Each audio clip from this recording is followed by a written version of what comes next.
बिस्मिल्लाहिर्रहमानिर्रहीम। Dear students, अस्सलाम वालेकुम। अच्छा, पिछले लेक्चर में हम ये एक सरगर्मी 1.8 कर रहे थे और हमने ये कुछ इस पे काम कर लिया था और इसने ये कहा था कि जी एक प्रोग्राम लिखें जो मुनासिब डाटा टाइप्स के मुतग़य्यरात में आपको ज़ाती डाटा महफूज करे। नाम का पहला हर्फ, जिन्स का पहला हर्फ, आपकी उम्र, आपके 8वीं जमात के नंबर, आपकी कामत, हाइट।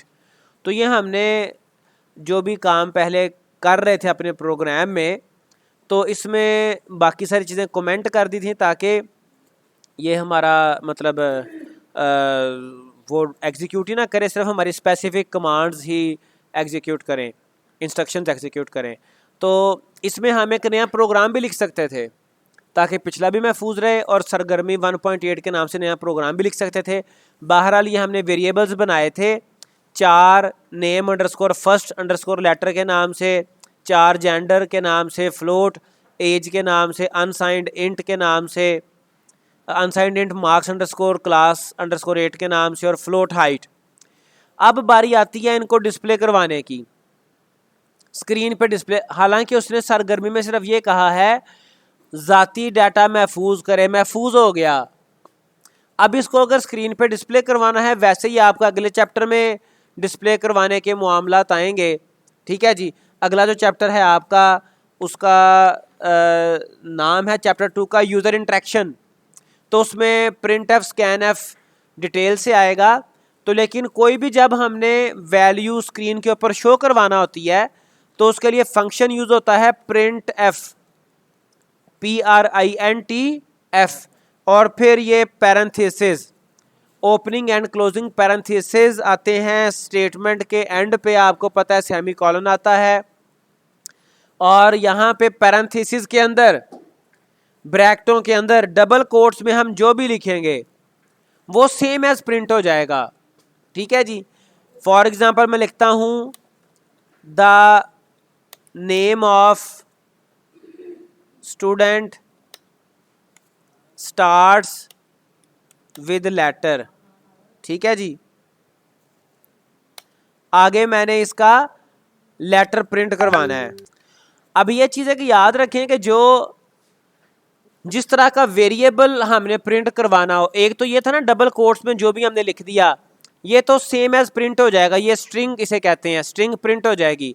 लेकिन अगर हमने कोई वेरिएबल की कीमत प्रिंट करवानी है तो उससे वेरिएबल की कीमत प्रिंट करवाने के लिए हमें उसकी टाइप बताना पड़ती है कि किस टाइप की वेरिएबल को हमने प्रिंट करवाना है।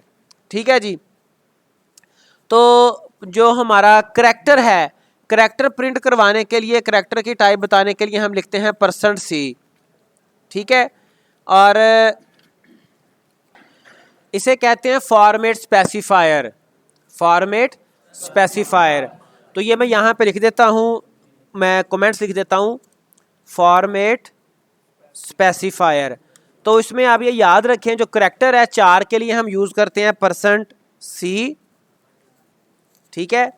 और जो आपका इंट है उसके लिए यूज़ करते हैं %D, और जो फ्लोट है उसके लिए यूज़ करते हैं %F, और जो बाकी क्या रह गया, बस ठीक है।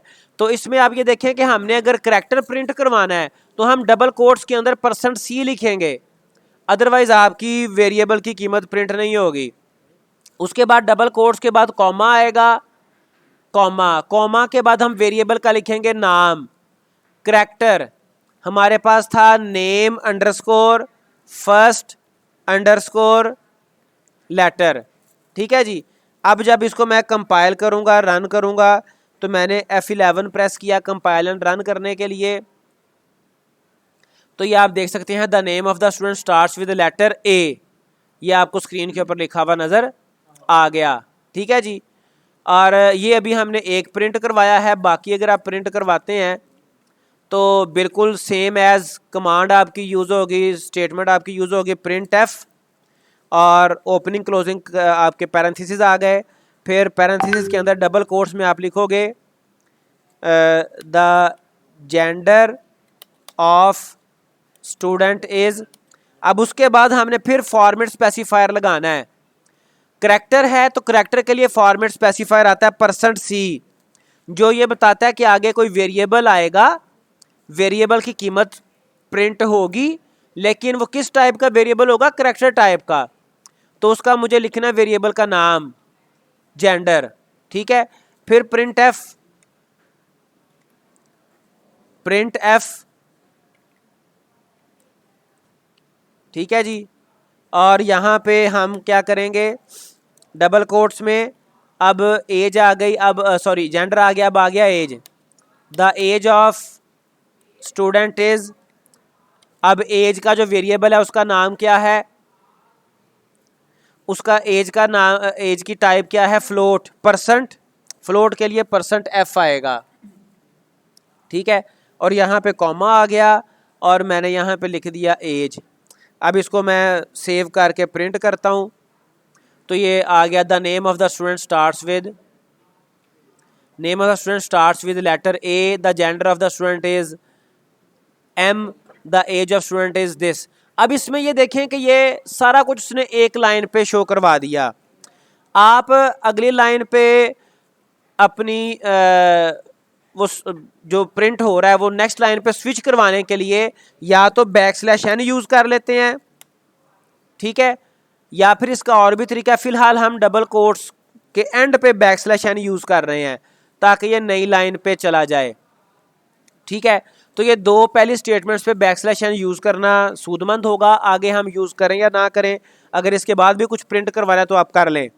सेव किया, दोबारा से F11 किया तो ये, अच्छा वो मिस्टेकनली मैंने बोला \n है और लिख दिया // है, तो ये \n आपका आएगा। \n आपका न्यू लाइन पे स्विच करवाता है।